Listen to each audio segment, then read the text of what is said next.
नमस्कार दोस्तों, आप सबका स्वागत है न्यूज़ टाइम के इस अंक में।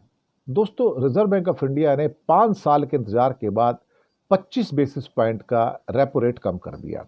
25 बेसिस पॉइंट का मतलब होता है कि चौथाई परसेंटेज। 1% को 100 बेसिस पॉइंट कहा जाता है, आधे परसेंट को 50 बेसिस पॉइंट कहा जाता है और 25 बेसिस पॉइंट का मतलब चौथाई परसेंटेज। अब 6.5% पे रेपो रेट चल रहा था, अब 6.25% हो गया है। तो पहले तो मैं आपको ये बता दूं कि रेपो रेट होता क्या है। दरअसल जिस इंटरेस्ट रेट के ऊपर रिजर्व बैंक ऑफ इंडिया बैंकों को पैसे देता है उसे रेपो रेट कहते हैं। बेसिक समझिए आप कि जिस रेट के ऊपर रिजर्व बैंक ऑफ इंडिया बैंकों को पैसे देता है उसे रेपो रेट कहते हैं। यानी कि बैंक जो पैसे देंगे, बैंकों को जो पैसा मिलेगा आरबीआई से, वो 6.5% ब्याज पे मिलता था। अब इसमें चौथाई परसेंटेज पॉइंट की कमी हो गई है, अब ये 6.25% पॉइंट पे मिलेगा। अब ये 6.25 पे मिलेगा तो लेकिन बैंक जब आगे लोन देते हैं किसी को, ऑटोमोबाइल का हो, होम लोन हो या कोई और लोन हो, वो 9, 10, 11, 12% पे दे। एजुकेशन लोन भी होते हैं 9, 10, 11, 12% पे देते हैं, क्योंकि 6.5% तो पहले आरबीआई को वापस करना है। अगर तुमने 9%, 10% भी ले लिया और 6.5% वहां से लिया तो 3.5% ही बैंक को मिलेगा आगे से। तो इस ढंग से क्या होता है कि जो पैसा आरबीआई देता है बैंकों को उसे रेपो रेट कहा जाता है। कई बार ऐसा होता है कि बैंकों के पास पेमेंट आ गई, पड़ी हुई है, और बैंक सोचता है 15 दिन तो काम है नहीं, मेरे पास 500 करोड़ पड़ा हुआ है, 1000 करोड़ पड़ा, तो क्या करूं। तो फिर वो आरबीआई से कहता है यार ये पैसे तू ले ले, क्योंकि अपना पैसा अपने बैंक में पड़ा रहेगा तो इंटरेस्ट तो मिलता नहीं ना कोई इसके ऊपर। कौन देगा इंटरेस्ट उसको? कोई भी नहीं देगा। खुद को इंटरेस्ट थोड़ी दिया जाता है। तो आरबीआई से कहेगा मेरे 10 दिन को पैसे रख लेना यार, 500 करोड़ है, कहता दे दो। आरबीआई मना नहीं करता कभी। लेकिन वो रेट कम हो जाता है, वो 4-4.5% हो जाता है। वो मतलब रेपो रेट से 1-2% कम हो जाता है वो। उसको कहते हैं रिवर्स रेपो रेट। यानी कि जो पैसा बैंक आरबीआई के पास रखते हैं थोड़े दिनों के लिए, उसे रिवर्स रेपो रेट कहा जाता है। तो 4-4.5% जो भी होता है उस रेट के ऊपर आरबीआई उसको पैसे देता है।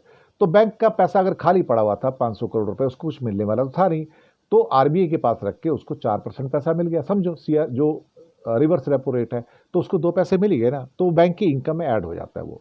चलो ठीक है।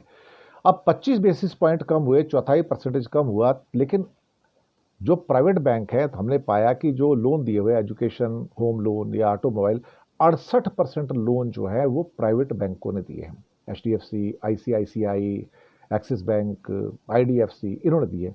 और सिर्फ 28% लोन सरकारी बैंकों ने दिए। अब मुसीबत ये हुई है कि ये जो जो बड़े बैंक थे, सारे के सारे प्राइवेट बैंक थे, इन्होंने महंगे रेट पे मार्केट से पैसा उठाया हुआ है। और अब रेपो रेट कम होने से अब ये ढिंडोरा पीटा जा रहा है मीडिया के द्वारा कि भाई, ये आरबीआई भी कहेगा अब तुम इंटरेस्ट रेट कम करो, चौथाई परसेंट कम करो। पहले अगर 10.5% था, 10.25 करो। 10.25% में लोन दे रहे थे आगे हमसे, 6.5% में लेके, तो हमने 6.25 किया, तो तुम 10.5 किया, तुम भी 10.25 करो। बैंक कहते हैं हमारा तो वैसे ही बहुत नुकसान हो चुका है, इतने महंगे रेट पे हमने लिया, हमें कुछ बचता ही नहीं है, तो हम तो कम करने को तैयार नहीं। तो प्राइवेट बैंक पीछे हट रहे हैं।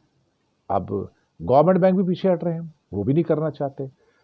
और सरकार थोड़े दिनों बाद, 1-2 हफ्ते देखेगी, अब इनके ऊपर प्रेशर डालेगी, भाई आप कम क्यों नहीं करते हो? आप कम करोगे तो आगे इंडस्ट्री को कम रेट पे लोन मिलेगा, तुम कम क्यों नहीं करते हो? तो सरकारी बैंक बेचारे पिघल जाएंगे, क्योंकि उनके ऊपर तो गवर्नमेंट वाले दबाव रहता है ऊपर, तो फिर घटा देंगे उसको। लेकिन कई बार ऐसा होता है कि एसबीआई क्या एक चाल खेलता है उसमें, एसबीआई को देख के बाकी भी चाल खेलते हैं। एसबीआई कहेगा सर मैं 25 बेसिस पॉइंट नहीं घटाता, मेरे पास पैसे नहीं है, मैं 10 बेसिस पॉइंट घटा दूंगा, यानी कि 1% का 10वां हिस्सा मैं घटा देता हूँ। वैसे आरबीआई से घटाया गया तो चौथाई परसेंट, ये 10वां हिस्सा घटाता है। गवर्नमेंट कहता है मैंने कुछ तो घटा दिया ना, हालांकि उससे आम आदमी कुछ फायदा तो होता नहीं। उसको देख के बाकी बैंक वाले भी 0.10% घटा देते हैं। This is how this market moves actually. अब ढिंडोरा पीटा जा रहा है कि देखो जी, अब आपके लोन की जो किश्त है, जो ईएमआई, वो कम हो जाएगी, आपको पैसा बच जाएगा। पैसा वैसा कुछ नहीं बचने वाला साहब। चौथाई परसेंटेज पॉइंट से कोई बचत नहीं होती, मैं आपको बताऊं, ये सब बेकार की बातें हैं। जब तक 6.5% के रेपो रेट डाउन होकर 5.5, 3, 4, 4.5% ना आ जाए, 1-2% ना डाउन हो, तब तक कोई फर्क नहीं पड़ता। अगर कोई आपसे कहे यार आपकी किश्त जो है 100 रुपये थी, अभी 98 रुपीज़ हो गई, आपके यार छोड़ना है यार, क्या 2 रुपये के पीछे बात करता है, ले ले 100 ही ले ले ना तू। तो 25 बेसिस पॉइंट का कोई फर्क इतना पड़ता नहीं है, उसमें से भी बैंक पास ऑन करने को तैयार नहीं है। ये सारा मसला है एक्चुअली, अगर देखा जाए तो हम आपसे आगे लेते हैं। फीडबैक दीजिएगा, प्रोग्राम कैसे लग रहा है। शुक्रिया आपका।